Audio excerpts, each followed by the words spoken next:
कथयते यत्कृपातमहं वन्दे परमानन्दमाधवम्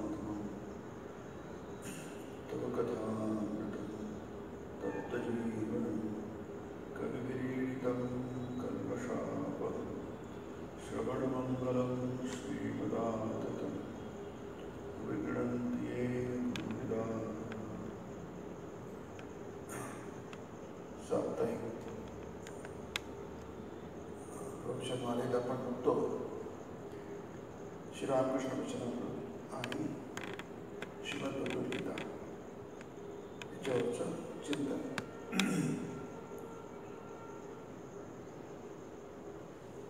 अध्यात्माचा विषय आहे दर्शन. म्हणून आपल्या पौर्वात्य तत्वज्ञानाला दर्शन पण म्हणतात. दर्शन म्हणजे दिसणं. आपल्याला जी गोष्ट आहे ती गोष्ट दिसली पाहिजे. दिसणं शब्दाचा एक आणखी एक अर्थ होतो अनुभव.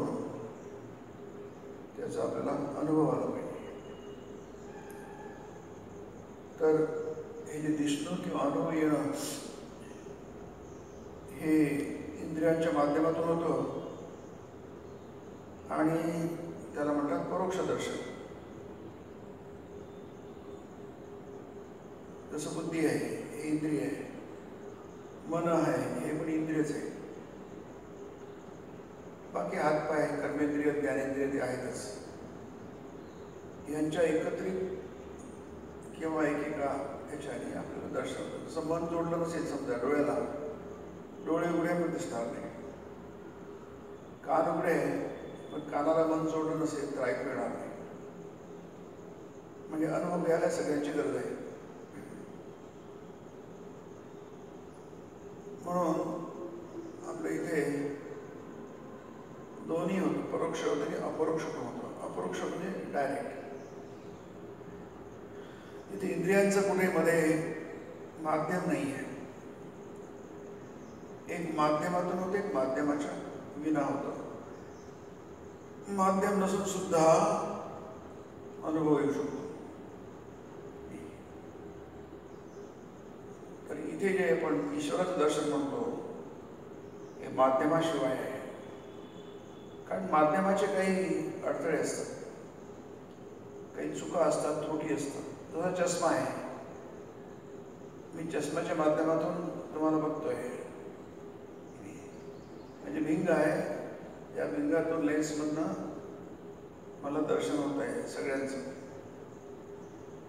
पण त्या भिंगावर जर एखादी काळ असेल, काहीतरी कचरा असेल किंवा काहीतरी असेल त्याला अडथळा, तर मला काय होईल त्याच्यातून बघावं लागेल. किंवा भिंग जर स्वच्छ नसेल तर मला त्या माध्यमातून जे दिसेल तसं नसेल समोरचं दर्शन. किंवा भिंगाचा रंग असेल तो काही हिरवा, काळा, निळा, पिवळा, तर मला त्या भिंगाच्या रंगाप्रमाणे सगळं दिसेल. तसं बाहेरचं नाही आहे. बाकीच्या गोष्टी जसं आपण गॉगल लावतो, गॉगलचा स्वतःचा एक रंग असतो. तर गॉगल लावल्यानंतर वेगळं दिसतं, गॉगल काढल्यानंतर वेगळं दिसतं. म्हणजे माध्यमातून वेगळं दिसतं. तसे शरीर, मन, बुद्धी हे सगळं माध्यम आहे. हे माध्यमातून दर्शन जे होतं त्याला परोक्ष दर्शन म्हणतात. अक्ष म्हणजे डोळे, पर म्हणजे दुसऱ्यांचे. दुसऱ्यांनी बघितलं आहे ते सांगतात आणि मग तुम्ही ते बघता, कल्पना करता. जसं आई म्हणते मुलाला तिथं भूत आहे, बुवा आहे, त्याला घाबरवण्यासाठी मग त्याला ते दिसायला लागतं. त्याला भीती वाटायला लागते. काही नाही पण त्याला भीती वाटते, कारण त्याला आईने दाखवलेली भीती आहे. ते काहीच नाही आहे, जे नसलेली गोष्ट दिसायला लागते.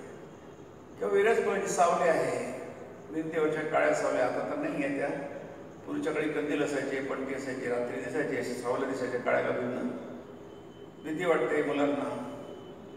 भीती वाटण्यासारखं काही नाही आहे. त्याला म्हणतात परोक्ष. दुसऱ्याने सांगितलं, आपण त्याच्यावर विश्वास ठेवला. अपरोक्ष म्हणजे त्याचे उलट, आपण स्वतः बघतोय. कोणी सांगितलं तसं नाही, आपण स्वतः बघतोय. त्याच्यामध्ये शंका घेण्यासारखं काही नाही आहे. पण अक्ष म्हणजे डोळे, म्हणजे हे डोळे नाही, ज्ञान नेत्र पाहिजे. इथे गीतेमध्ये जे म्हटलं आहे, पश्यते ज्ञानचक्षुषः. ज्ञानचक्षुनी जेव्हा माणूस बघतो तेव्हा ते दर्शन वेगळंच असतं. नाही, ते दर्शन असतं, प्रत्यक्ष दर्शन असतं, डायरेक्ट एक्सपिरियन्स. प्रत्यक्ष दर्शन म्हणून हा विषय जो चालू आहे की आपल्याला चित्तशुद्धी झाल्याशिवाय ईश्वराचं दर्शन होत नाही. ईश्वराचं दर्शन कशानं होतं हा प्रश्न आहे. एवढं चित्तशुद्धी झाल्याशिवाय ईश्वराचं दर्शन होत नाही. म्हणून चित्तशुद्धी स्वामी विवेकानंदांनी पण तेच सांगितलं आहे. तुम्ही स्वधर्माचं आचरण करा, चित्तशुद्धी झाल्याशिवाय बाकी काही केलं तरी काय होणार नाही. चित्त शुद्ध झालं पाहिजे. चित्त म्हणजे मन, बुद्धी, चित्त, अहंकार हे जोपर्यंत शुद्ध होणार नाही तोपर्यंत आपली आध्यात्मिक विषयातली प्रगती होणार नाही. म्हणून या सगळ्या गोष्टी ज्या करतो आपण, श्रवण, मनन, ध्यान, जप, दर्शन, तीर्थयात्रा वगैरे वगैरे वगैरे, आणि आपलं कर्म, त्याला स्वधर्म म्हटलं आहे. कर्तव्य कर्म जे काही सगळं करतोय ते नेहमी लक्षात ठेवायला पाहिजे, आपल्या चित्ताच्या शुद्धीसाठी करतोय. चित्ताची शुद्धी, चित्त म्हणजे मन, ते शुद्ध झालं पाहिजे. जसं काच आहे, मला डोळ्यावर काच चढवायची आहे तर मी आधी त्याला साफ करेन, बघेल, उजेडात बघेन. त्याचे डाग वगैरे असतील, बोटांचे ठसे असतील तर मी आधी त्याला धुवून टाकेल पाण्याने. पाणी धुताना पुन्हा पुसेल, पुन्हा बघेन अगदी रंग स्वच्छ आहे की नाही, आणि मग मी डोळ्यावर चढवेन. तर त्याला, काचेला आपण काय करतो, चित्त म्हणूया. त्याला जर आपण शुद्ध केलं, स्वच्छ केलं, अगदी पारदर्शी केलं, तर मग आपल्याला जसं आहे तसं दिसायला लागेल. जसं आपण ट्रान्सपरंट म्हणतो ना, ट्रान्सपरंट व्यवहार म्हणतो, ट्रान्सपरंट डिलिंग म्हणतो, तेच पारदर्शी व्यवहार. पारदर्शी असेल तर तिथे कुठे लबाडी नाही आहे. जसं पाहिजे तसं आहे, तिथे प्रामाणिकपणा आहे. जसं आहे तसं दिसेल. तसंच चित्त शुद्ध झाल्याशिवाय योगिनं कर्म कुर्वन्ति संगम त्यक्त्वा आत्मशुद्ध आहे, असं भगवद्गीता म्हणते. योगी म्हणजे कर्मयोगी. तो कर्म करतो, भरपूर करतो. सामान्य माणूस करेल ना त्याची कितीतरी पटीने करतो. कारण सामान्य माणसाला कर्म कसं करायचं माहीत नसतं. तो कर्म करतो, थकतो, कंटाळतो, उभं घेतो, त्याला झालं म्हणतो प्रश्न. पण जो योगी असतो त्यांनी कितीही कर्म केलं तरी त्याला उभं घेत नाही. निश्चयेन योक्तव्यो योगो निर्विघ्न चेतसा, गीता म्हणते. योगाचं तुम्ही दृढतापूर्वक पालन करा. निश्चयेन योक्तव्यो योगः अनिर्विघ्न चेतसा, म्हणजे मनामध्ये कोणताही उभं येऊ देऊ नका, कंटाळा येऊ देऊ नका, निरुत्साह नको. हिंदीमध्ये त्याला उद्दाहट म्हणतात, बोर्डम. असं न करता तुम्ही ध्यान करा. इतक्या सत्कारा सेवितो, म्हणजे भक्तिपूर्वक, प्रेमपूर्वक करा. कोणतेही काम हे नेहमी उत्साहाने, आनंदाने करायला पाहिजे. कारण ते काम काय, त्या कामाचा संबंध देवाच्या सेवेशी असतो. शंकराचार्य शुश्रूषा म्हटलंय की नाही, भगवत परमगुरु मया शुश्रूषा करोमी ती. भगवान परमगुरूचं म्हणजे ब्रह्माचं, आपल्या इष्टाचं शुश्रूषा करोमी, मी शुश्रूषा करतोय. जशी आई लहान मुलाची सेवा करते ती शुश्रूषा असते. हॉस्पिटलमध्ये रोग्यांची सेवा केली जाते. नर्स म्हणतो त्याला. नर्सिंग म्हणजे शुश्रूषा. ती शुश्रूषा असते. तशीच ब्रह्मशुश्रूषा आहे ती. ईश शुश्रूषा आहे, गुरु शुश्रूषा आहे. भगवत परमगुरु मया शुश्रूषा करोमी. माझ्याकडनं भगवान परमगुरूची, सर्वश्रेष्ठ गुरुची माझे जे गुरु आहे सर्वश्रेष्ठ आहे. जगद्गुरु म्हणतात. मद्गुरू जगद्गुरु. माझे गुरु आहे जगद्गुरु आहे. इथे मग अवतार घ्या किंवा ब्रह्म घ्या, काही चालेल. सगुण साकार निर्गुण निराकार काही चालतं, सगळंच एक आहे. त्यांची शुश्रूषा केली जाते. म्हणजे आपण जे कर्म करतो ते काही मायेच्यासाठी करत नाही, संसारिक कर्म करत नाही. पण आता हा विषय जो येईल आहे 20व्या अध्यायामध्ये तोच आहे. श्रीरामकृष्ण म्हणतात, मास्तर वगैरेच्या भक्त बसले आहे, ते म्हणतात, हे बघा, दया आणि माया या दोन अगदी वेगवेगळ्या वस्तू आहेत, स्वतंत्र आहेत. दया आणि माया. माया म्हणजे स्वजनांवर ममता. ममता म्हणजे मम. मम म्हणजे माझं. मम हा संस्कृत शब्द आहे. मम म्हणजे माझं, माझे. आणि ममत्व म्हणजे काय, ममता म्हणजे काय, माझं वाटणं. त्यांच्याविषयी माझेपणा तयार होणं मनामध्ये. आता हा तर खूपच कॉमन आहे, आपोआपच होते. आपण बघू ते. उदाहरणार्थ बाप, आई, भाऊ, बहीण, बायका, पोरं वगैरे विषयी आपुलकीची ओढ.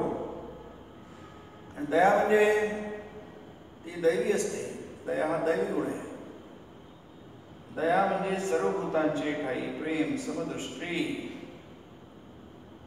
सगळ्यांविषयी समदृष्टी. सगळेच आपले भाऊ आहेत, सगळेच आहेत. जसं ते शंकराचार्य म्हणतात, माता मे पार्वती, पिता मे महेश्वरा. सर्व बांधव आहेत माझे. जगात कोणीच माझं बांधव नाही असं नाही आहे. त्याला आपण सर्व बंधुभाव म्हणतो, किंवा आपण वन युनिवर्स, वन फॅमिली किंवा विश्वबंधुत्व म्हणतो. जगामध्ये असं एकही कोणी नाही आहे की तो माझा नाही आहे. मी समदृष्टी आहे. ही दैवी बाब आहे. ही मायक नाही आणि बंधन नाही होत. त्याने माणूस मुक्त होतो, कुठेच नाही. अद्वेष्टा सर्वभूतानां मैत्र करुणैवच. 12वे अध्याय ते गीतेचं. सर्वभूतानां अद्वेष्टा. त्याला द्वेष करण्यासारखं असं कोणीच नाही आहे. आपण व्यवहारात बघतो, संसारात बघतो, अनेक लोकांविषयी आपल्याला द्वेष वाटतो, असूया वाटते, ईर्ष्या असते, मत्सर असते, हेवा असतो. कोणाचा हेवा वाटतो, कोणाचा मत्सर वाटतो. आपल्या माणसाचा मत्सर वाटणार नाही, हेवा वाटणार नाही. तो परका आहे म्हणून वाटतो. आपला वाटला असता म्हणून संतांना कोणाचा हेवा, मत्सर, परकेवा कधी वाटत नाही. त्यांना काहीच वाटत नाही. ते सगळं विश्वबंधुत्व, हे विश्वची माझे घर, हे सगळं जगच माझं घर आहे. किंबहुना चराचर आपणची जाहला. हे चर अचर सृष्टी जी आहे, डोलती जी सृष्टी आहे त्याला चर म्हणतात. जे हालत डोलत नाही स्वतः त्याला म्हणतात अचर. सेन्शियल आणि इन्सेन्शियल सगळंच एक आहे. दगडालाही चेतन आहे, सिद्ध झालंय ते. सगळ्या गोष्टीला चेतन आहे, चेतन रहित जे आहे. अचैतन्य जगामध्ये असं काहीही नाही आहे. हे आपल्याला नाही जाणवत. आपण त्याचे भाग करतोय, चेतन आहे आणि अचेतन आहे. हा माझा आहे तो फरक आहे. हे आपण भाग करतो. कारण काय, आपले नेत्र हे अज्ञान नेत्र आहे, ज्ञान नेत्र नाही आहे, ज्ञानचक्षु नाही आहे. म्हणून कर्म करताना योगिनं कर्म कुर्वन्ति. ते कर्म कुर्वन्ति, क्रियापद आहे कुर्वन्ति. तुम्ही कर्म कुर्वन्ति, अयोगी सुद्धा कर्म कुर्वन्ति, योगी कर्म कुर्वन्ति. दोघेही कर्म करतात, पण फरक आहे. दोघांच्या करण्यामध्ये फरक आहे. काय करतात, संगम त्यक्त्वा आत्मशुद्ध. हे आपण करतो, परवा करत नाही. आपलं चित्त शुद्ध होत आहे, की अशुद्ध होत आहे. आपण जे कर्म करतो, कर्मणा वाचा मनसा, की नाही, मनाने कर्म करतो, बोलण्याने कर्म करतो, बोलणं हे कर्म आहे, नाही, इंद्रियांनी कर्म करतो, हे सगळे कर्म करतो आपण. पण त्याने चित्त शुद्ध होत आहे की अशुद्ध होत आहे याची कुणाला पर्वा आहे? याची कुणाला पर्वा नाही आहे. कर्म करत जातो आपण, करत जातो आपण आयुष्यामध्ये पुढे पुढे जातो. वाटचाल चालू असते आपली, कारण ती थांबत नाही.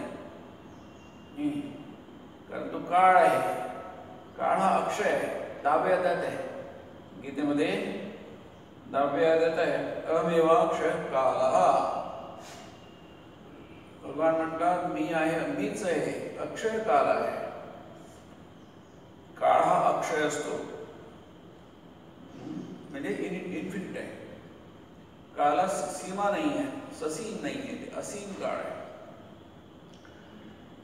बाउंड्रीलेस आहे, त्याला बाउंड्री नाही काळाला. काळ हा अक्षय, अमेवाक्षय काळ. हा काळ अनंत असतो. त्या काळामध्ये आपण डुबक्या घेतो. उदय होतो आणि अस्त होतो त्या काळामध्ये. पण तसा खरा उदय होत नाही, नसतही होत नाही. झाल्यासारखा वाटतो. समुद्रामध्ये लाटा उदय होतात आणि कोसळतात, उठतात आणि कोसळतात. आपलं म्हणतो लाटा उसळली, लाटा कोसळली, तसं काही नसतं. हे समुद्राचंच असतं. समुद्रच वर जातो, खाली जातो. म्हणून अनंत, इन्फिनिट, अपरंपार असं काळ आहे, त्याला सीमा नाही आहे. आणि त्या काळामध्ये आपलं आयुष्य असं वाटतं, झाल्यासारखं वाटतं. आपल्याला असं वाटतं, आपल्या मनाचा भाव आहे, ॲक्च्युअल नाही आहे. काळ हा मनामध्ये असतो, बाहेर नसतो. जग हे मनामध्ये असतं, बाहेर नसतं. पण श्रीरामकृष्ण तोतापुरी म्हणायचे, श्रीरामकृष्णाचे गुरु, अद्वैत साधनेचे गुरु, संन्यास गुरु, जगाचा मनामध्येच उदय होतो आणि मनामध्येच लय होतो. जग नावाची अशी बाहेर गोष्ट नसते, है की नाही. मन संपलं की जगही संपलं. मन प्रकाशित झालं की जग पण प्रकाशित झालं. म्हणजे जसं आहे तसं दिसायला लागलं. मग त्यासाठी आत्मशुद्ध आहे, आत्म्याची शुद्धी पाहिजे, नाही, चित्तशुद्ध पाहिजे. चित्तशुद्ध असेल तर मग तुमचं कर्म केल्याचं तुम्हाला उत्तम फळ मिळेल. ते सुद्धा संगम तत्वा, जसे इथे म्हटलंय, ममत्व, माया म्हणजे स्वजनांवर ममता, दया आणि माया. दयेने मन स्वच्छ होतं, मायेने मन अस्वच्छ होतं, आसक्ती वाढते. भगवद्गीतेचा एकच संदेश जर शिकायचा असेल, वारंवार वेगवेगळ्या प्रकारे भगवद्गीता आपल्याला सांगते, विविध आपल्याला उपाय सुचविते, विविध प्रकारे आपल्या मनावर बिंबवण्याचा प्रयत्न करते. आणि ते म्हणजे या जगात तुम्ही हे नक्की, कारण तुमची ज्ञानदृष्टी नाही आहे, ज्ञाननेत्र नाही, ज्ञानचक्षु नाही आहे. तुम्ही जगामध्ये आहात, पण ज्ञानचक्षु नाही आहे. पण ज्ञानचक्षुनी जे तुम्हाला तसं बघण्याचा प्रयत्न करा. दुसऱ्यांचे डोळे तुम्ही उसने घ्या, ऋषींचे डोळे उसने घ्या, ज्ञानांचे डोळे उसने घ्या. जोपर्यंत तुमचे स्वतःचे डोळे होत नाही तोपर्यंत तुम्ही दुसऱ्याचे डोळे घ्या आणि ते बघा. आणि मग तुम्हाला ज्यांना जे दिसायला लागेल तुम्हाला दिसायला लागेल, त्यांना जे अनुभव येतील तुम्हाला येते. म्हणून संगम त्यक्त्वा, या जगात राहा, पण या जगाला आपलं म्हणू नका. गॉड इन एव्हरीथिंग, स्वामींचा फार सुंदर लेख आहे, व्याख्यान आहे, फार सुंदर आहे. तुमच्याकडे काही असू द्या, काही प्रॉब्लेम नाही, बा छान आहे, फारच छान आहे की आमच्याकडे सगळंच आहे. आम्ही काय राजे आहोत, सम्राट आहोत, चक्रवर्ती आहोत, आम्ही इंद्राच्या सिंहासनावर असतो. बसा की, तुम्हाला पण एवढं काय, सगळं असू द्या, फक्त एकच पथ्य बाळा, ते म्हणजे कशाला आपलं म्हणू नका, ते सगळ्यांच्या वर आहात तुम्ही. हे म्हणजे तुमच्यापासून काहीच नाही आहे. कितीही महान गोष्ट भौतिक असते, भौतिक दृष्टिकोनातून कितीही मोठी गोष्ट असेल, तुमच्या कल्पनेच्या पलीकडली असेल, तरी हे एक महान सत्य कधी विसरू नका. तुम्ही खरे, तुम्ही त्याच्या कितीतरी पलीकडे, कितीतरी श्रेष्ठ आहात. हे म्हणजे काहीच नाही, सगळं तुच्छ आहात. आपल्याला छोटी गोष्टच तुच्छ वाटत नाही, छोटी गोष्टच खूप मोठी वाटते. हा आपला दुर्बलता आहे, त्यालाच म्हणतात संगम. आपल्या मनाचा दुर्बलपणा आहे, आपल्याला कळलंच नाही आपण कोण आहोत. एका मेंढीला वाटते की इतर मेंढीपेक्षा मोठी मेंढी आहे, स्ट्रॉंग आहे, खूप चपळ आहे, वगैरे वगैरे, मी पळू शकते, इत्यादी इत्यादी. ती स्वतःचा खूप टेंबा घालवते, तोरा घालवते, पण शेवटी आहे ती मेंढीच, ती सिंह होऊ शकणार नाही. तुम्ही किती महान मेंढी झाले तरी तुम्ही सिंह नाही आहे. ज्ञाननेत्र सांगतो, तुम्ही सिंह, मेंढीची तुमची तुलना कशाला करता? मेंढी ती मेंढी, सिंह सिंह युक्त आहे. उदाहरण म्हणून घ्यायचे असतात. मेंढी ती मेंढी, शेळी ती शेळी, सिंह तो सिंह. त्याची जातच वेगळी आहे, जात म्हणजे जन्मकुळीच वेगळी आहे. त्याची तुलना कशाला करता? तसंच तुम्ही या जागतिक जेवढ्या काही अचिव्हमेंट्स आहेत त्या तुमच्या खऱ्या स्वरूपाच्या तुलनेने तुच्छ आहे. स्वामींनी फार सुंदर शब्द वापरले आहेत स्वामी विवेकानंदांनी. हे सगळं गळून पडणार आहे. ते म्हणतात त्याच्या स्वतःच्याच नदीत गळून पडेल. ते तुम्हाला त्याला सोडण्याची गरजच पडणार नाही, कारण ते तुम्हाला काय अरे कशाच्या मागे लागलं होतं, पण किती वेळ होता. पण असं वाटतं ना कधी काही जगामध्ये, कधी असं तुम्हाला काहीतरी काय म्हणतात तुम्ही, तुम्हाला काहीतरी असं एक रिअलायझेशन म्हणा, अनुभूती होणे म्हणाल काय. आपल्या जगामध्ये सुद्धा पुष्कळशा अनुभूती असतात अशा. अरे आपण काय म्हणतो, कसं काय त्या माणसाच्या मनात तेवढा लबाड होता, आपलं कसं कळलं नाही, आपले अचानक डोळे उघडतात, अचानक अनुभूती होते, अचानक असं वाटतं आपण कशाच्या मागे लागलो, काही अगदी निरर्थक होती. अशाच व्यक्तीच्या मनात काही नाही, कशाला मागे होते अनुभूती. अचानक आपल्याला एक असं आपल्याला चमत्कृत होतो, आपण असं धक्का बसतो. तसंच अरे हे काहीच नाही आहे, हा भाव सतत पाहिजे. मग तुम्ही काही करा.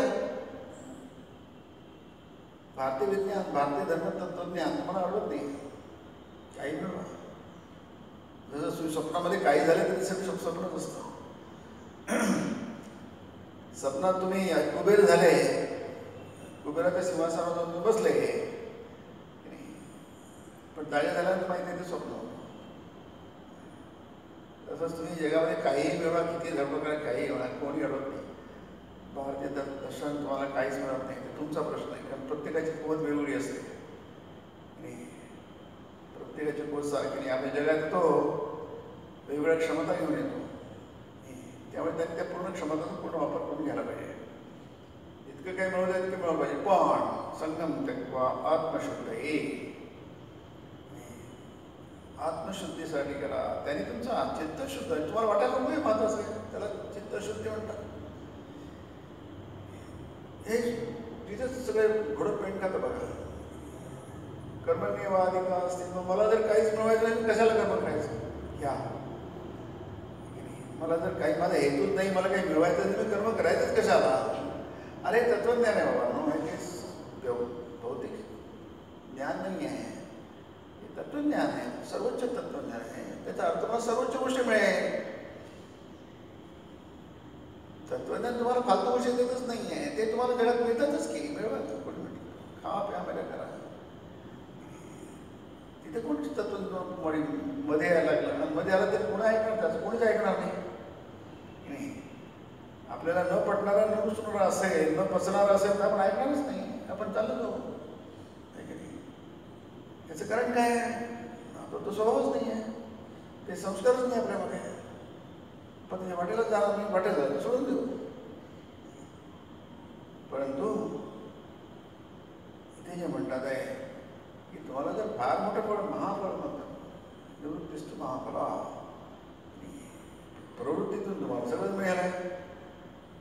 तुम्हाला मूल्य वाढत असेल तुम्हाला कोण आठवणार? आणि काय 90.99999 तुम्ही किती वाढवणार? सगळ्यांना तेच वाटत असतं.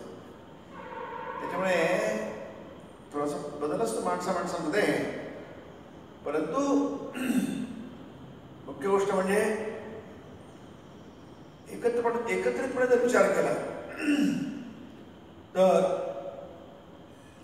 थोडी इकडे तुम्ही प्रमाण करू शकता.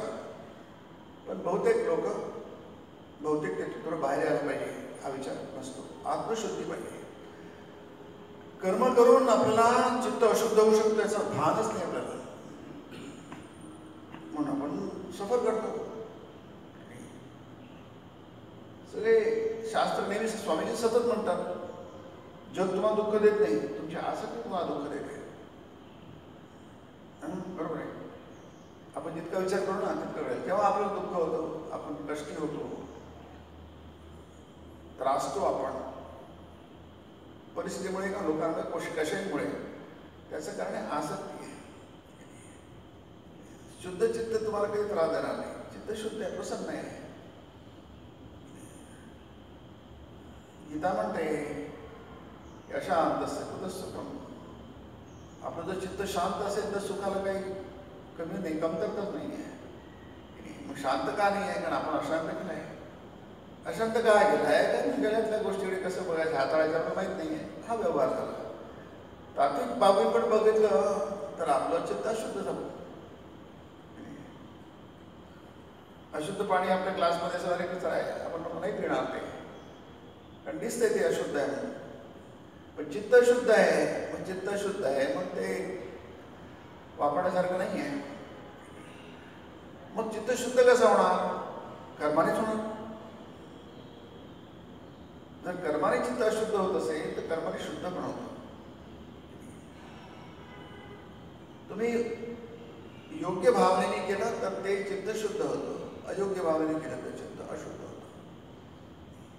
मग हे सांगायला आपल्याला काय आहे, त्यात काय मोठं हे आहे लॉजिक तर्क काय असं समजण्यासारखं काय नाही, काहीच नाही आहे. फक्त आपल्याला माहीत नाही आहे. कधी कधी अगदी सोपे गोष्टी, सहज गोष्टी त्यासुद्धा आपल्याला माहीत नसतात.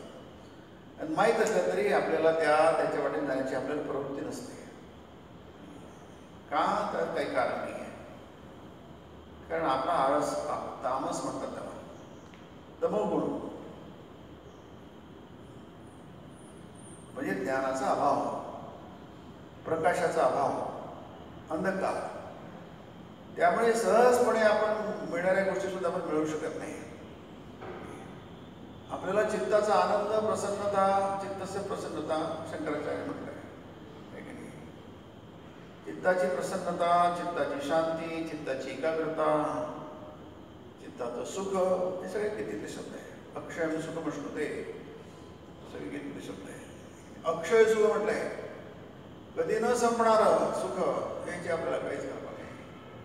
या जन्मामध्ये जे सुखदुःखाने भरलेलं आहे, हे द्वंद्वात्मक जग आहे. इथे सुद्धा चालू राहिले. तुम्ही आपले शांत आहे. आपल्या वचनामध्ये तुम्ही शेवटच्या अध्यायाचा रामकृष्ण प्रचंड ते वेदना आहे, त्यांचा लय गळ्याचा वगैरे वगैरे, पण त्यामध्ये दर्शन होतात आहे, अद्भुत दर्शन होतात आहे. बरोबर कल्पनेच्या पलीकडली गोष्ट आहे ती. आपलं थोडंसं काही त्रास झाला तरी आपण सगळं लक्ष तिकडेच जातो. भगवंत कुठलं ज्ञान, कुठलं तत्वज्ञान, कशाला काही आपलं मन तिकडेच पळतो. त्यांचं मन किती प्रचंड त्रास आहे तर बघत नाही, इतक्या वेदना आहेत त्यांना काय. पण त्यांना सगळे भगवंताचे दर्शन होतात, सगळे एकत्वाचं दर्शन होत आहे. नुसतं भगवंत नाही, एकत्वाचं.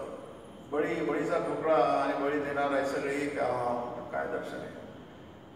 हा जो लाटू बसलेला आहे ना, अद्भुतानंद डोक्यावर देवच बसला आहे, कुठेच त्याला दिसत नाही. अद्वैत, सगळंच एक.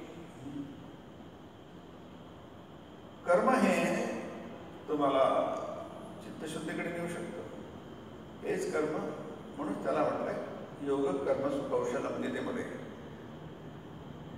तुम्ही कर्म अशा प्रकारे करा की तुमचं चित्त शुद्ध होईल. ते कौशल्य आहे, दॅट इज की. तुम्ही छान कर्म करा, म्हणजे कौशल्याने कर्म करा, म्हणजे तुम्ही योग होईल त्याला नाही. तो अर्थ चुकीचा काढला जातो, व्याकरणाने चुकीचा अर्थ आहे. व्याकरण दृष्ट्या सुद्धा चुकीचा अर्थ आहे. पण सोपायला सांगू सोपी आहे. कुशलतेने कर्म करा म्हणजे तुम्ही योगी व्हाल. हा कुठला अर्थ आहे? मग सगळेच योगी झाले की सगळेच कुशलतेने कर्म, सगळे कुशलतेने काम करतात की नाही? मग ते सगळेच योगी झाले काय? टॅक्सी चालवणारा ड्रायव्हर असतो, तो कुशलतेने ड्रायव्हर करतो म्हणजे काय योगी झाला काय? योगाचं त्याचा काही समज नाही आहे. स्वयंपाक करताना पण कुशलतेने स्वयंपाक करतो, सगळ्याच गोष्टी कुशलतेने करण्याचा प्रयत्न करतो. असं योगी झालो काय? योगी म्हणजे तुम्ही अशा प्रकारे कर्म करा की चित्त शुद्ध होईल, अशुद्ध होणार नाही. ते कौशल्य, ते स्किल, ते स्किल आहे, ते कौशल्य आहे की ज्या गोष्टीने तुमचं चित्त अशुद्ध होतं तेच करून तुमचं चित्त तुम्हाला फायदा होऊ शकतो. तुम्हाला वेगळं काही करायची गरज नाही. करून काय करणार तुम्ही? वेगळं शक्यच नाही आहे. तुम्ही काय केलं तरी कर्मच होणार, दुसरं काय करू शकणार? हे देव हे संयंत्र आहे ना, जसं गाडी आहे, कार आहे, ते दुसरं काय करणार? ते पळणार रस्त्यावर आणि दुसरं काय करणार? त्यालाच आपण कर्म म्हणतो. हे शरीर यंत्र हे काय करणार? शेवटी यात्राच कर्म. शरीर यात्राचं तपी गीतेत म्हटलंय. शरीरम रथमेव तू, उपनिषदात म्हटलंय, कठोपनिषदामध्ये. हा शरीर म्हणजे रथ आहे, त्याला 2 चाक आहे, 2 पाय आहे, हे चालणारच, काम करणार आणि दुसरं करणार काय? परंतु हे करत असताना किंवा आपण करत असताना म्हणण्यापेक्षा घडत असताना म्हणायला पाहिजे की नाही. कर्म आपण कर्म करतो असं आवश्यक, कर्म घडतं हे बरोबर एक्सप्रेशन आहे, पण आपण ते वापरत नाही की नाही. प्रकृती कर्म आणि योग पुणे कर्म आणि सर्वशा हे सगळं जे काही केल्या जातं वाटतं ते घडतं आहे. म्हणजे काय? मग आपण करतो म्हटलं चूक काय? कारण ते मी करतो येतं. घडतं म्हटलं काय? ते घडत जात आहे. जसं आता हिवाळा आहे, हिवाळा घडतो आहे, करतो नाही आहे. थंडी आहे, घडते आहे, केली जात नाही आहे. आजचा दिवस गेला, उद्या आला. आज संक्रांत, आपला 12 जानेवारी, हा घडतो आहे, केला जात नाही. 12 वाजता कोणी आणलेलं नाही आहे, ते घडलेलं आहे म्हणून त्याला घटना म्हणतात. ती गोष्ट घडते आहे, कर्म होतात आहे. हे यंत्र आहे, यानी हो कशाने हो घडत आहे. तत्वज्ञान हे सांगतं, गीता हे सांगते. तुम्हाला हे जे वाटलं घडत आहे, तुमचं चित्त शुद्ध झालं. करतोय म्हटलं की अशुद्ध झालं, म्हणून त्याला संगम त्यक्त्वा म्हटलंय. म्हणून ईश्वराचं दर्शन हे होतंय, पण त्याचे उपाय फार सोपी आहे. कशाला? ज्यांना काही जमत नाही, त्यांना काही करता येत नाही. म्हणतात हे अनुराग, हे प्रेम, ही पक्वभक्ती, ही आवड सोपी. आवड कशाविषयी निर्माण होऊ शकते आपल्याला माहिती आहे. कोणाला कशाविषयी आवड निर्माण होईल त्याचा काही नियम नाही आहे. कोणाला कोणाविषयी प्रेम वाटेल, कोणत्या मुलाला कोणत्या मुलीविषयी वाटेल, कोणत्या मुलाला कोणत्या, त्याचा काही नियम नाही आहे. का वाटण्याचा नियम नाही आहे. याला म्हटलं होतं काय, रोमिओ ज्युलियट, आणखी एक मनुष्य. अरे त्याच्यात काही नाही, तिला तुझं कसं तिचं प्रेम असलं, तिथं काही प्रेम करण्यासाठी काहीच नाही तिच्यामध्ये. तर माझ्या डोळ्याने बघा आहे की नाही. मग तुम्हाला काही तिच्यात किती ती कशी आहे. मग इतरांचे डोळे वेगळे असतात, त्या प्रेमिकेचे डोळे वेगळे असतात. म्हणून इंग्लिशमध्ये आहे ना बिओल्डी, त्याच्यात डोळ्यात असतं, त्याच्या डोळ्याने बघायला पाहिजे. ते आईच्या डोळ्याने मुलाकडे बघायला पाहिजे. आईला जसं वाटतं बाकी काय फरक पडते, ते आईचे डोळे वेगळे असतात आहे की नाही. इतरांना नाही कळणार ते. तसंच ही आवड जर एकदाची होईल म्हणजे ईश्वराविषयीची स्वाभाविक प्रेम तुमच्या मनामध्ये जर निर्माण होईल, ते स्वाभाविक आहे. फक्त त्याला दबलाय, दाबून टाकलं गेलं आहे चित्ताचं अशुद्ध असल्यामुळे. तर बघा, साकार आणि निराकार दोन्ही स्वरूपात त्याचं दर्शन होईल. साकार झाले घालकंदी फार मोठी गोष्ट आहे, पण ते म्हणतात साकार आणि निराकार म्हणजे ब्रह्मदर्शन सुद्धा तुम्हाला होऊ शकेल, इष्टदर्शन पण होऊ शकेल. फक्त काय सोपी उपाय काय? आवड. तुमच्या मनामध्ये जर भाव निर्माण होईल ईश्वराविषयीचा, जसं त्या सिंहाला कळेल की मी सिंह आहे. जो वनातला दुसरा सिंह आहे ते येऊन सांगतो, गुरु येऊन सांगतो तू सिंह आहेस. त्या गुरुविषयी आदर, प्रेम, भक्ती निर्माण होईल तर तुम्ही मुक्त झाले. मग तुम्हाला साकार आणि निराकार दोन्ही रूपात दर्शन होईल. आणि चित्तशुद्धी झाल्याशिवाय ते होत नाही. ईश्वर दर्शन कशाने होतं ते म्हणतात, चित्तशुद्धी झाल्याशिवाय होत नाही. मग चित्तशुद्धी करा, कर्म करा. चित्तस्य शुद्धे कर्म न तु वस्तू उपलब्धये. शास्त्र म्हणतं कर्म हे चित्ताच्या शुद्धीसाठी असतं, न तु वस्तू उपलब्ध आहे. वस्तू म्हणजे ब्रह्म. ब्रह्माच्या उपलब्धीसाठी कर्म नसतं, कारण ब्रह्म तुम्हाला स्वयं उपलब्ध आहेच की. त्याला उपलब्धी तुम्हाला कशाला पाहिजे. जसं आपण सुरुवातीलाच म्हटलं की तुम्हाला जेव्हा कळेल की अरे ब्रह्म तर त्याच्या पुढे सगळ्या गोष्टी काय आहे, तुच्छ आहे, धूळ आहे. ज्यामुख रामने दामुख धूल भरी, भजोरी भैया राम गोविंद हरी. त्याच्या तोंडामध्ये देवाचं नाव नाही, त्याच्या तोंडामध्ये धूळ आहे. दामुख धूल भरी कबीरजी म्हणतात, त्याच्यामध्ये राम नाही, काही देवाचं नावच नाही, घेत नाही. मग काय काहीतरी आहे त्याच्या तोंडामध्ये, धूळ आहे, कचरा आहे, माती आहे, शिवे आहे, जे असत आहे या अर्थाने. सगळंच असत आहे त्याच्या तोंडामध्ये. मग काय पाहिजे, वस्तूची उपलब्धीला चित्तशुद्धी पाहिजे. पण चित्तशुद्धी असून सुद्धा होत नाही. चित्तसे शुद्ध आहे, चित्तसे शुद्ध आहे कर्म न तू वस्तू उपलब्ध आहे. वस्तूच्या उपलब्धीसाठी नाही म्हणतात इथे श्रीरामकृष्ण म्हणतात. पण तुम्ही अगदी शिकस्त केली, शिकस्त म्हणजे पराकोटीचा प्रयत्न केला, तरी इकडची गाडी तिकडे देखील व्हायला रिकामी नाही. हे इकडून इकडे ठेवतो, हे सोपी आहे, पण ते काही होणार नाही. मग काय पाहिजे, त्याचीच कृपा नसल्यास आपण बघितलं आहे. मग आणखी एक गोष्ट तुम्ही लक्षात ठेवा. पहिली गोष्ट म्हणजे कर्म भरपूर करा. जितकं कराल तितकंच चांगलं. आपण जितकी मेहनत करू तितके पैसे मिळतील. नाही, जास्ती पैसा मेहनत केली जास्ती पैसा मिळेल. तर जास्ती कर्म केले जास्ती शुद्ध होईल. नाही तर तुमचे चित्त शुद्ध होणार. जितकं शुद्ध कराल चित्त कराल तितकं चांगलंच आहे. चित्त तितकं चांगलं शुद्ध होईल, तितकं लवकर शुद्ध होईल. चित्त शुद्ध होईल म्हणजे ते आपण बघितलं. चित्त शुद्ध होणं म्हणजे आसक्तीचा निराश होणं. कळेल की आपण करणार नाही आहे, पण त्याच्यामध्ये सुद्धा लक्षात घ्या, सगळं करा, किती करा, किती करा, किती करा. पण एक गोष्ट, एक पथ्य आणखी पाळा की प्रत्येक गोष्टीमध्ये तुमचा करतापणे करता बघायचा. म्हणजे किती केलं तरी तुम्ही ते दात नाही आहे. पिंपळाचं झाड तुम्ही उघडा, दुसऱ्याची पुन्हा अंकुर येईल, असं श्रीरामकृष्ण म्हणतात. मग तिथे काय उपाय आहे, त्याला काय उपाय नाही, एकच उपाय आहे की भगवंताचा कृपा कर. आता हे तुमच्या तर्कामध्ये आलं पाहिजे. हा तर्क लौकिक तर्क नाही आहे.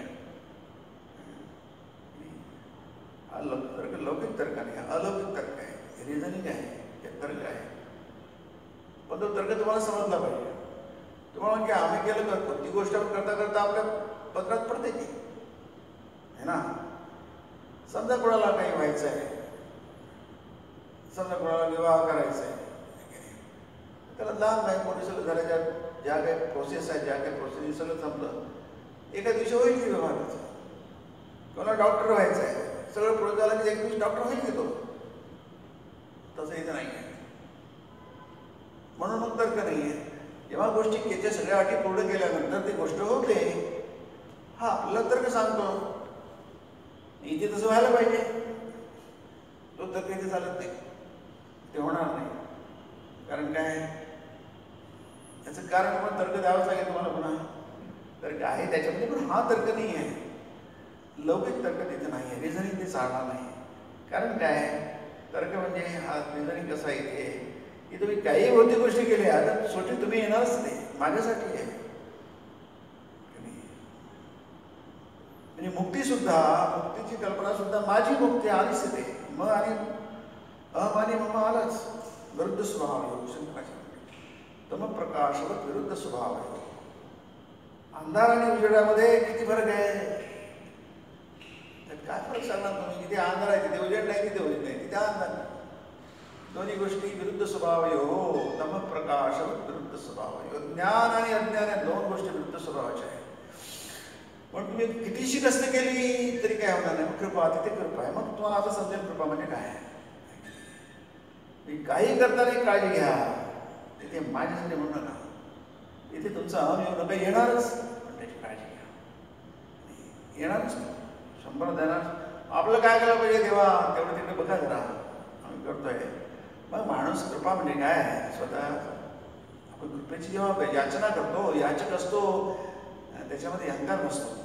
एखादा भिकारी आहे, भुकेला आहे, खूप भूक लागली त्याला, तो जेव्हा याचना करतो त्याच्यामध्ये अहंकार नसतो. त्याला माहिती आहे की देणारा देईल तर मला मिळेल, नाही तर कसं मिळणार. मी उपाशीच राहील, मरेल मी. म्रियते शंकराचार्य म्हणतात भाषामध्ये अनशना. उपास करून ब्रह्माची प्राप्ती करा. बृहदारण्यक उपनिषद आहे असं ते मंत्र आहे तो. शंकराच्या भाष्य करतात की उपास कराल तर मरणार ना, मराल ना. म्रियते तुम्ही मराल की खाल्लं नाही तर. इथे तुम्हाला जर काहीच केलं नाही तर तुमचं काहीच होणार नाही. तुम्ही पुढे जाणार नाही, वाटचाल सुरू होणार नाही, संपणार नाही. तसं नाही. तो तर काही ते चालत नाही. ते काय म्हणतात कृपा. कृपा हा शब्द समजून घेतला पाहिजे आपल्याला. त्याचा आवाका काय समजून घेतला पाहिजे. संत एवढे का म्हणतात, सगळे लोटांगणी वगैरे असे का म्हणतात. इतके कसे ते गडबडा लोळायला लागतात देवासमोर असं का. त्याच्या मागे हे आहे कारण काही केलं ते तुमचं तो आपलं येणार. मला माहिती आहे माझी प्राप्ती, माझी उपलब्धी, माझं मी. आणि तिथंच नाही आहे ते. तुम्ही वैश्विक आहात. तुमचं अस्तित्व वैश्विक आहे. तुम्ही विश्वाला व्यापलेले आहात. तुम्ही एक व्यष्टी नाही, एक घटक नाही, एक युनिट नाही. तुमचं अस्तित्व हे नेहमी वैश्विकच असायला पाहिजे. चेतन हे नेहमी वैश्विकच झालं पाहिजे. कोणतंही अस्तित्व त्याला सत म्हणतात. सत्ता, अस्तित्व हे नेहमी वैश्विकच असतं. हे आपल्याला समजलं की बाकीची सुंदर सोपी आहे. जे साक्षी चैतन्य म्हणतात हे नेहमी वैश्विकच झालं पाहिजे. उदासीन वतासीन गुणेयोन विचारले ते 14वा अध्याय. गुणागुणेश वर्तन्ते इति मत्वा न सज्जते. हे सगळं जे गुणागुणेतून चाललंय ना. मग तुम्ही गुणातीत आहात, त्या सगळ्यांच्या पलीकडे आहात. आणि त्रिगुण म्हणजे विश्व म्हणजे त्रिगुणात्मक आहे. त्याच्या पलीकडे म्हणजे मग ब्रह्मच आहे. तुमचं खरे तुम्ही आहात तिथे. जिथे तुम्ही खरे आहात तिथे याचा काही संबंधच नाही आहे. तुम्ही नेहमीच अस्तित्वात आहात. तुम्ही कधी नव्हते असे नव्हतेच. तू नव्हते. दुसरा अध्याय सांख्ययोग आत्मदर्शन. तू कधी नव्हता असं नव्हतं अर्जुना. तो होता नेहमी. मी नव्हतो असं कधीच नव्हतं, नेहमीच असतो. किंवा नसून पुन्हा असणार नाही असंही नाही आहे. आपण सदाचेच आहोत. आपलं अस्तित्व कधी नव्हतं असं नाहीच. कसं कल्पना तुम्ही थोडंसं लोक वापरलं तर आपण अशी कल्पना करू शकतो तुम्ही कधी नव्हतो. आपण शरीर राहणार नाही म्हणतोय, पण आपण राहणार नाही असं म्हणू शकतो. अगदी सेमेटिक जातीमध्ये जे रिलिजन आहे त्यांना सुद्धा ते कायमत कधी लक्षात ठेवावंच लागतं. त्यांना पुनर्जन्म नाही म्हणत, त्याची कल्पना नाही आहे. हे अब्राहमिक रिलिजन आहे, यहुदी धर्म आहे, इस्लाम आहे, ख्रिश्चन आहे. हे अब्राहमिक रिलिजन, त्यांचा मूळ फादर अब्राहम आहे. हे जे त्यांना ते मानावंच लागतं की आम्हाला कबरीतून काढतील आणि उभं करतील आणि न्याय निवाडा होईल. इकडे जा तिकडे जा. आलंच की ते. मी तुम्ही कबरीमध्ये आहात की नाही. अनंत काळापर्यंत कबरी न्यायाचा तुमचा निवाडा केव्हा होणार होईल तेव्हा होईल. तो पण तुम्ही कबरीतून झोपलेले आहात. पण तुम्हाला पण कबरीतून उठून जाऊन पुन्हा तुम्हाला उभं केलं जाईल न्यायाधीशासमोर. तुमचं अस्तित्व आहेच की. तुम्ही तुमचं अस्तित्व शून्य कुठे झालं. तुम्ही शून्य अस्तित्वाची कल्पनाच अद्भुत आहे. म्हणजे काहीतरी मुश्किल कल्पना आहे, मजेदार कल्पना आहे. कसं तुम्ही अस्तित्व म्हणणार नाही असं कसं म्हणतात. असंच आहे ना. असं जे शकतं ते तसंच आहे ते. सत आहे न असत. असत न असत म्हणजे तुम्हाला ते व्यक्त करता येत नाही. सत हे व्यक्त करता येत नाही का. ते व्यापक आहे. सगळं अनुरेण भावना म्हणजे किती मध्ये आहे 18व्या अध्यायामध्ये की हे सगळं म्हणजे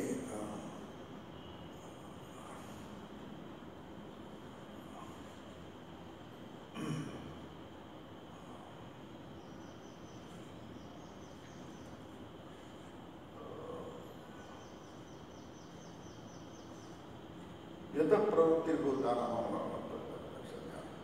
येन सर्वमिदं ततं ततं यत यत हे सगळे सर्वनाम आहे बघा. यत, तेन, येन आणि तम सगळे सर्वनाम आहे. म्हणजे हे काही कोणाला उद्देश नाही आहे. हे सगळे व्यापक सर्वनाम म्हणजे व्यापक आहे. त्याचे व्यापकत्व आहे. येन सर्वमिदं ततं, ततं म्हणजे व्याप्त. ततं शब्दाचा अर्थ व्याप्त. इदम सर्वम ततं. इदम म्हणजे तुम्ही इदम म्हणता इंगित कर, निर्दिष्ट आहे. इदम सर्वम म्हणजे सगळं सगळं काही त्याला बात करू नका. व्याप्तम ते चेतन तत्व सगळीकडे भरून आहे.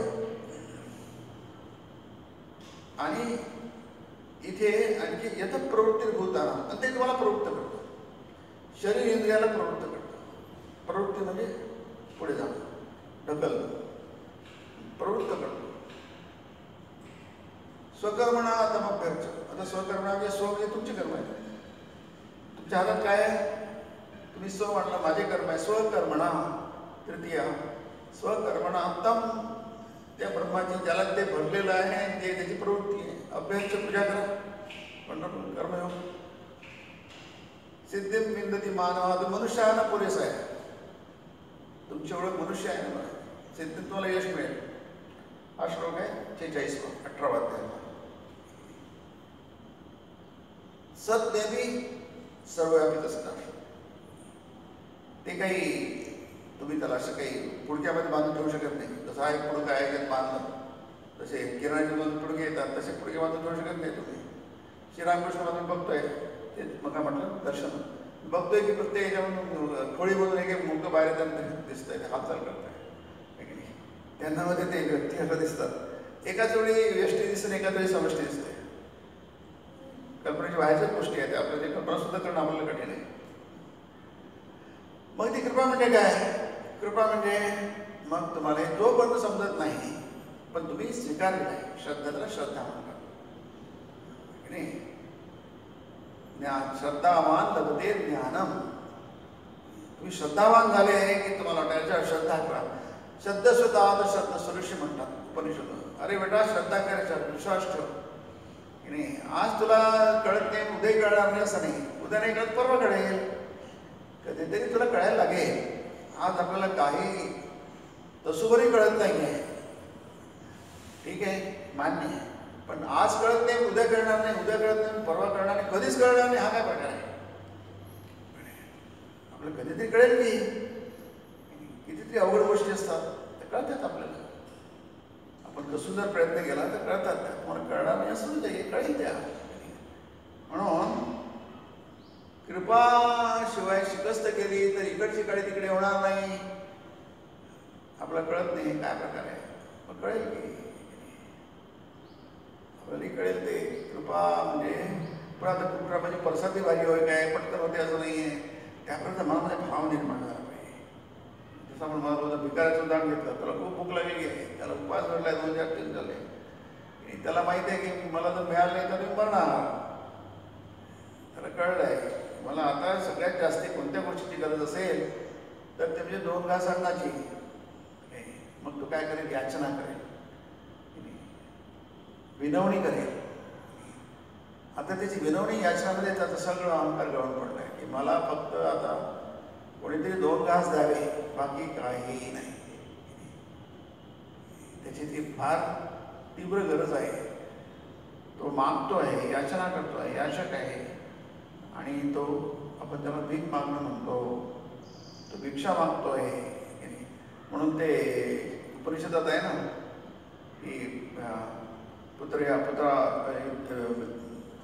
वित्तैषणा दारैषणाश्च वित्ताय अथ भिक्षाचर्यं चरन्ति. तिथे मी हा अर्थ घेऊ शकतो, आपण घेऊ शकतो. सगळं सोडून तो जगणार कसा? त्यांनी सगळा संसार सोडला. संसार सगळे आधार सोडले तर मग तो निराधार होईल ना. सगळे आधार घेऊन आपण आहात जगामध्ये. पुत्रैषणा वित्तैषणा ज्ञानैषणा. पुत्र पाहिजे, पुत्र पाहिजे, पत्नी पाहिजे, घर पाहिजे, दार पाहिजे, गाडी पाहिजे, घोडे पाहिजे, हे आधार आहेत आपले. हे सगळे सुटले मग जगणार कसं? म्हणजे भिक्षाचर्यं चरन्ति. भिक्षाचर्य होते, चरंती फार सुंदर शब्द आहे, गीतेत आहे की नाही, स्थितप्रज्ञ लक्षणामध्ये आहे, फार सुंदर शब्द आहे. जगणार कसा तुम्ही तुमचा भिक्षाचर्यम चरंती ही गीता अध्यात्मात तुम्ही लावा, तुम्हाला पटकन समजेल. तुम्हाला म्हणतात कशानेच होणार नाही, तुम्ही सगळे आधार आहे, तुम्हाला कशाच होणार नाही. भिक्षाचरण देवाला भिक्षा मागा. भिकाऱ्याला कळलंय कशाने मला आता काही नाही, मला काम करू शकतो काय की नाही, मला फक्त एकच पाहिजे. मी बऱ्याच दिवसात उपाशी आहे, मला खूप भूक लागली आहे, मी कृपा कशी समजून घ्यायची एवढं फक्त आपण बघतोय. तुम्ही तुमची उदाहरणं बघू शकाल का, याला प्रचंड काय कुठे काही हे नाही आहे, एंड नाही आहे. फक्त आपण उदाहरण द्यायचं, उदाहरण आहे, फक्त साधं उदाहरण आहे, तुम्हाला पटकन समजेल असं उदाहरण आहे. मग तो जो भिकारी आहे त्याला कळून चुकला आहे, त्याला स्पष्ट झालं मी या क्षणाला दुसरं काही करू शकत नाही याचनेशिवाय. त्याचा दुसरा भाग म्हणजे दुसरा अर्धा भाग म्हणजे कोणी मला दिलं तरच मी जगेल, नाही तर करणार नाही. ती विनवणी आहे. करी तसे विनवणी प्रभो बंधनी सोडवावे. ही विनवणी आहे, याचना आहे, तीव्र याचना आहे, मनापासून काकोतीने केलेली प्रार्थना. कारण प्रार्थना म्हणतो त्यातला भाव समजून घ्या तुम्ही. त्यातला बाह्य भाग आहे तो तुमच्या याच्याप्रमाणे तुम्ही त्याला काही रूप देऊ शकता, पण यातला भाव असा आहे की त्याला पक्का माहिती आहे. आता तुका आला लोटांगणी गडवाळ रोवतोय म्हणे काय, त्याला म्हणतो काहीतरी दया येईल तुम्हाला, देवाला दया येईल.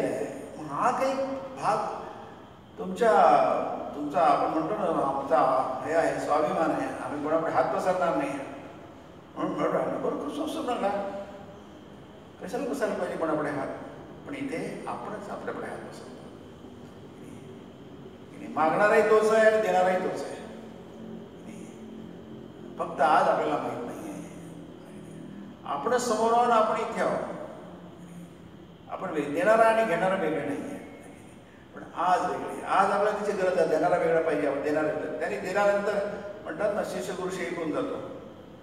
इष्ट शिष्य आणि गुरु तिन्ही एक असून जातं, तिन्ही वेगवेगळे राहत नाहीत. याचं कारण काय, ते तिन्ही वेगळे नसतात. भागवत भक्त भगवान श्रीरामचं दर्शन झालं होतं. एक ज्योती भागवतापासून निघते, एक भक्तापासून एक भगवानपासून, तिन्ही एकच आहे. ते अद्वैत आहे, त्यात काहीच फरक नाही आहे. पण आज मात्र दोन वेगवेगळे समोर आहे, देणारा घेणारा आम्ही इकडे आहे, काही प्रॉब्लेम नाही आहे. म्हणून तिथे म्हटलं आहे अगदी मी ती शिकस्त केली, प्रयत्नांची पराकाष्ठा केली, पराकोटीचे तुम्ही परिश्रम केले, तरी इकडची काळी तिकडे होणार नाही. इकडची तिकडे काळी व्हायला शिकस्त करण्याची गरज नसते, पराकोटीचे प्रयत्न करण्याची काही गरज नसते. पण इथे जे म्हटलंय कृपा आहे की नाही, कृपा करायला मला एवढं काही प्रयत्न, कृपा म्हणजे फक्त एकच प्रयत्न आहे त्याच्यामध्ये. पराकोटीचा प्रयत्न जर असला एकच आहे की तुम्हाला ते देणाऱ्याला कळलं पाहिजे हा पूर्णपणे टेकीचा आला आहे. मग त्याच्या मनात दया आहे, ते पण म्हणतो उदाहरण आहे, नाही तुम्ही त्याचे अर्थ कळाले. हे फक्त उदाहरण आहे. करुणा आहे, ते अनुकंपा, इथे मध्ये अनुकंपा आहे. देशादेव अनुकंपा, त्यांच्यावर मी अनुकंपा करण्यासाठी करुणा दया हे सगळे पदार्थ आहे. त्यांनी घाबरू नका, शब्दांना घाबरू नका. स्वामी म्हणतात स्वामी तुम्ही शब्दांना घाबरले तर तुम्ही तत्वज्ञान नाही. हे पारिभाषिक शब्द आहे, हे व्यक्त झालेले मानवी भाषेत तुम्हाला मांडावं लागतं, त्यालाच अँथ्रोपोमॉर्फिझम म्हणतात. तुमच्या भाषेत तुमच्या प्रकारे तुम्हाला दिलं तरच तुम्हाला समजणार, काय समजणार. पण याचा अर्थ ते मानवी भाव होत नाही तुमच्या भाषेमध्ये. समजा मी आता मराठीत बोलतोय, म्हणजे बोलतोच आहे मराठीत, समजा कशाला आहे की नाही, तर इथे सगळे मराठी समजणारे लोक आहे, तर तुम्हाला समजायला सोपी जाईल आहे. तेच मी इतर कोणत्या भाषेत बोललो, बंगालीत बोललो, तर तुम्हाला काही समजणार नाही आहे. मला बंगाली बोलता येते, पण तुम्हाला नाही समजणार, तुमच्यासाठी भाषा होणार, ते होणार नाही. म्हणून ही जे तत्वज्ञान आहे, हे धर्म अध्यात्म आहे, तुमच्या भाषेत तुमच्यापर्यंत आणण्याचा शास्त्र प्रयत्न करतं. पण याचा अर्थ ते त्या गोष्टीत काही भौतिक होत नाही, ते लौकिक होत नाही, ते तशाच राहतात. फक्त तुमच्यापर्यंत आणण्याचा प्रयत्न केला. म्हणून ते सर्वस्तरीश्वरादी या गोष्टी त्या प्रकारे भौतिक चष्म्याने समजून घेतले की गडबड होते. मग आपण अध्यात्मामध्ये काय करायला पाहिजे, तिथे काहीतरी त्रुटी बघायला लागतो. हे कसं इथं कसं कसे चुके हे तर्काला जमत नाही. अरे बाबा ते भाषा आहे, ते पुराण आहे, ते तुमच्यासाठी मांडलेले आहे, ते कॉमिक्स आहे. तसे लहान मुलांना कॉमिक्स हातात देतो आपण, आणि आणि आमच्या ते एक वेगळंच बुकसेलमध्ये एक वेगळंच एक लहान मुलांसाठी चित्रांची पुस्तक खाली ठेवले. लहान मुलांची उंची कमी असते, आता ते उंच पुस्तक कशी बघणार? मग त्यांच्या उंचीपर्यंत 2 फुटात 3 फुटात असं बघता येतं, त्यांना चित्रांची पुस्तक बघता येतात. मग त्यांच्यासाठी आपण विचार करतो की त्यांना पण काहीतरी दिसले पाहिजे, त्यांना पण बघता आले पाहिजे.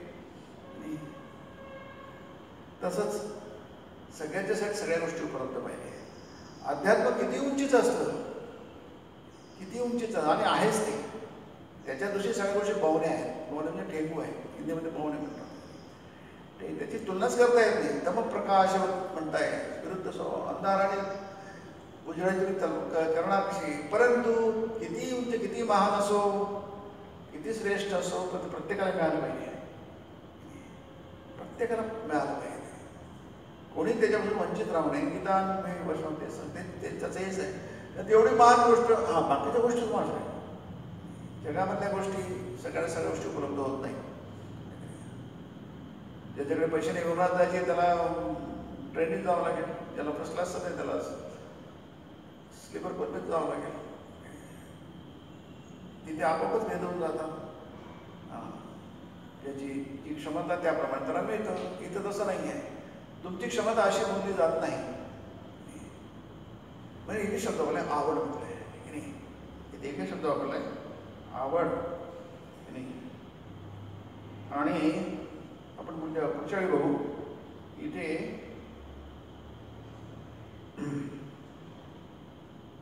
पुष्कळचे प्रश्न आपण आता तेच बघतोय. अवघड प्रश्न असतात, समजत नाही. ईश्वराच्या राज्यामध्ये एवढं दुःख का? स्वामीजींनाच प्रश्न पडला. स्वामी विवेकानंद ते जेव्हा शिकत होते, त्यांचे वडील अचानक वारले. त्यांना खूप प्रॉब्लेम डोंगर त्यांच्यासमोर उभे राहिले संकटांचे. मग असं का? त्याचं उत्तर काय? इथे उत्तर दिलंय. आता ते उत्तर पुन्हा समजत नाही. आणखी चंगेज खान उदाहरण दिलंय. ते सगळं कत्तली गेल्या. सगळ्यांनी मुंडक्यावरून टाकलं चंगेज खानने. तर विद्यासागर म्हणतात मला तो ईश्वर नको आहे. मला मात्र त्याची तेवढी गरज नाही भासत. तो असल्याने माझा तर काही फायदा नाही ना. मला तर तो आहे नाही सारखा. म्हणजे देवा आहे, त्याला मला काही फायदा झाला पाहिजे तरच तुम्हाला सृष्टी आहे. नाही तर मी किती खोटी कल्पना आहे. कसला फायदा म्हणतात, कसल्याला नुकसान म्हणतात, तुम्हाला काय समजतच नाही. आणि ते विद्यासागर म्हणजे सगळं पडून प्यालेले होते. उपनिषद, शास्त्र, गीता सगळं, पण त्यांना हे काही कळलं नाही. आणि रामकृष्ण पण म्हणतात इतर ठिकाणी 7वा अध्याय येतो असो. ते म्हणतात एक लक्षात ठेवा बघा, आणि तुमचं कार्य समजू शकतं, भगवंताचं कार्य समजू शकत नाही. म्हणजे भगवंताचं तुम्हाला समजत तर तुला भगवंताचं कार्य काय होणार? भगवंताचं कार्य आपल्यासारख्यांना कसं बरं समजायचं? फार सुंदर उत्तर आहे. आता उत्तर समजून घ्यायला सुद्धा आपल्याला थोडं अक्कल लागेल. भगवंताचं कार्य आपल्यासारख्यांना कसं बरं समजायचं?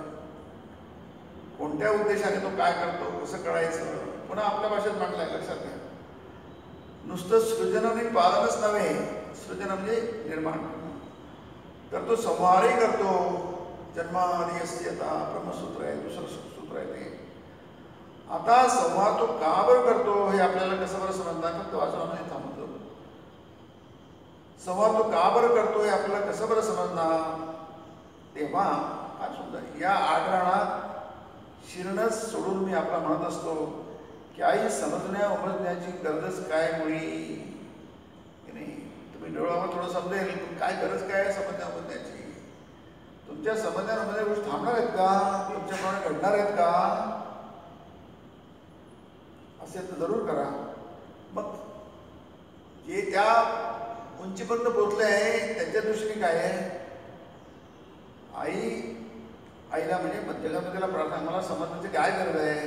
तरी माझं काय, मला तुझ्या पादपद्मांवर भक्ती दे म्हणजे झालं.